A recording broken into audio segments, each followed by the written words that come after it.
Hey guys, Doc Storm here again with you today. I want to show you a video post-patch, guys. So as you guys know, the Hog Rider's damage has been decreased slightly. My favorite cannon that I use also HP decreased slightly. And then also the skeletons, the effectiveness of it is decreased by 25% because instead of 4 skeletons, you get 3 skeletons.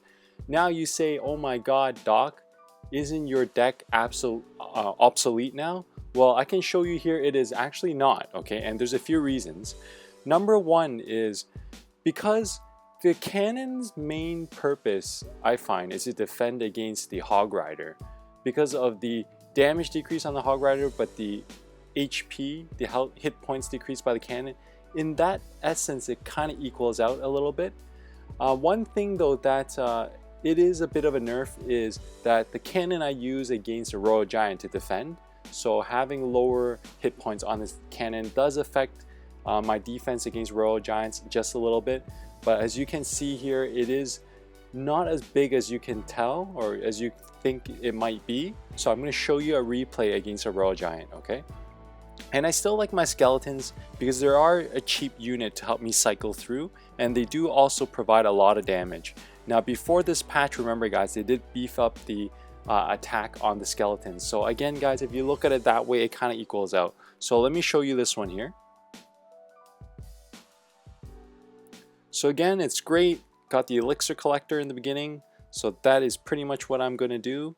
And he plays a Royal Giant, which is good because he forces me to defend with 5 elixir less. So place the cannon there.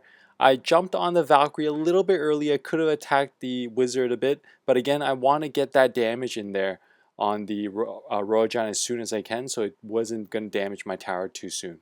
So not a bad defense, and I am up with the Elixir Collector. Because he did fireball me and committed 4 elixir, I went for a counter push with my Hog Rider. Also, it helps me cycle through my cards a little bit. And as you can see here, it's not a bad counter push. I am weakening the tower quite a bit, so my opponent is down. So at this point, same thing. You try to play it safe in the beginning. So Hog Rider, again, you put the cannon a little bit lower, so both my towers, as you can see guys, is engaging the Hog Rider. So he was only able to get 1 hit off. So if my tower was a bit lower, deploying the skeletons would have helped a little bit. But you have to watch out for zap. So again here is pretty much like a reset. I'm going to play my Elixir Collector. So here guys, as you can see, I'm favoring to the edge because I don't want him to fireball my weak tower and my Elixir Collector again like what he did. So now I have my zap ready because that's what he used to defend against it before. So again, very good counter push, or a very good push there actually, to get that tower low. So again guys, it is hard to defend still against the Hog Rider if you don't have a defensive building or something like a Barbarian or Mini P.E.K.K.A. But in this case, the Barbarians wouldn't help because I have my Fireball. The Mini P.E.K.K.A, I can always pair it with Skeletons to push, and it's actually quite effective. So again here, I know that I can defend the Royal Giant. Oh, I'm going to pause this here. As you can see, the Royal Giant was damaging my cannon, or my tower, but what I did was I used what I called a Valkyrie push, because when I deployed the Valkyrie, it kind of pushed the Royal Giant away to reset his targeting factor. So now he's targeting my cannon instead of my tower, as you can see here. So you can definitely do that with a unit. The Valkyrie is a heavier, strong unit, so it can oftentimes do things like that. So here I'm doing a split push because I know at the other side I can finish it with a zap, and I also have units left over. So that was a good decision on my part.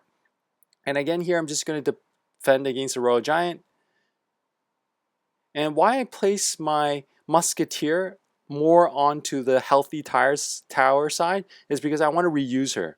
As you can see now, my Musketeer is heading towards the tower that I want to engage. So again guys, you never waste your troops. You always try to utilize your troops the best as you can.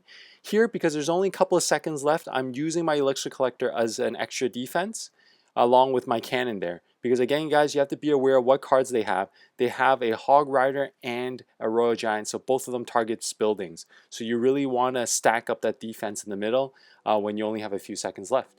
And then same thing here, I push the other side with my leftover troops. So again, that's pretty much what you do. At the end, what you pretty much want to do is, if you're winning, that is perfect. Because when you're playing with the Elixir Collector, that's when you shine. you get Elixir really fast with the Elixir Collectors, and what that does is it helps you able, one, to defend very well with a control deck like mine. Two is sometimes you can do a bit of a counter push, a bit of a defense. It really throws your opponent off so they can't go for a heavy push to finish your tower off. So again, guys, that was one of the replays. Let's open up a chest here. All right, awesome. Oh, and one thing is, you guys have noticed that I traded the fireball for the poison. Instead of my poisonous hog deck, it's pretty much a fury hog deck. Why I did that was simply because my epic here, my poison spell is only level 3, so it was lacking a little bit, versus my my rare here, which is fireball, is level 7, so it is a bit much stronger than my poison. But I mean, guys, both works, both has its ups and downs. Why I like using the fireball though sometimes is if you can anticipate what your opponent's going to do, it's actually a very good trade and it does instant damage. But again, guys, if you're not good at anticipation, sometimes it's better to play the poison, and the poison is better at counteracting the Elixir Collector, versus the fireball is good for the instant damages. So if your opponent rushes you with minion hordes, or if you want to follow up your Hog Rider against their barbs with the fireball. So again, guys, it's all down to play style. Same thing with the Valkyrie. You guys know I love her, so I use my Valkyrie, but a lot of people prefer using barbarians, which is perfectly fine. But barbarians is just weaker against you know, wizards and fireballs, which I find a lot of people do play those at this point. So I find the Valkyrie with one less elixir cost is my go-to card in terms of that. So let me show you another replay. You guys know that they beefed up the Lava Hound. So here you can see I am facing a level 2 Lava Hound with a princess and a balloon. So let's watch this. So again, guys, Elixir Collector, awesome. My go-to card in the beginning. So he revealed he has a Lava Hound. So no problem, I do have a Musketeer in my rotation. So I'm just waiting a little bit till I have full Elixir. I drop down my Musketeer in the corner because I don't want to waste her. So now I'm putting my cannon to attract the Lava Hound to the middle. You'll see how valuable it is now to put the Elixir Collector in the middle in a second here, okay? So good move by my opponent. He took out my my Musketeer, so I'm doing a little bit of a counter push on the other side. Look at how the balloon goes down to the middle. If I didn't put my Elixir Collector there, that balloon would have went for my tower instead. And look at that. That bomb that the balloon just did open up my king tower. So now I have an extra defensive tower on that side. So very good to play the Elixir Collector in the middle, guys. So here, a push here, because sometimes when you're facing air decks like that, they have very, very, very weak defense. So you really want to take advantage of that. So when you see the opportunity where they commit a lot of elixir for one of their air pushes, after a good successful defense, you should always go for a counter push on the opposite lane. So that way they don't keep pushing you on the same lane. So my opponent is going to do the same thing. So essentially what I'm going to do is similar. But you'll see that my cannon placement is going to be a little bit different because my cannon there mainly I want to defend against the balloon. So here I drop my Musketeer onto the side. I don't want him to fireball my Musketeer and my weak tower again. So here I placed my zap on the minions, missed the balloon a little bit, but not a problem, because how essentially what I did there was I made that balloon go to my stronger tower. So I divide up their damage essentially, and I divide up their push. So here again, because I'm taking advantage of their weaker defense, I'm going for a heavy counter push. So again, not bad at all, doing some decent damage here, and you'll see later on it does help me win this game. So again, I want to store some elixir, at least gaining elixir advantage against this deck. So here my Valkyrie is just to take out that princess and help me go for a counter push here. And now it's great, there's not much time left, so I just kind of leave the Lava Hound there because their damage surprisingly is not that high. So now I know I can finish and cycle through to get my last fireball off. So all I have to do is defend and last till my fireball is in, and that 10 seconds is over, and then bam, for the win. So again, guys, as you can see, my deck is not particularly strong against air because essentially all I have is my Musketeer. and you can say my fireball also as my main air defense. So you need to really utilize those cards very well.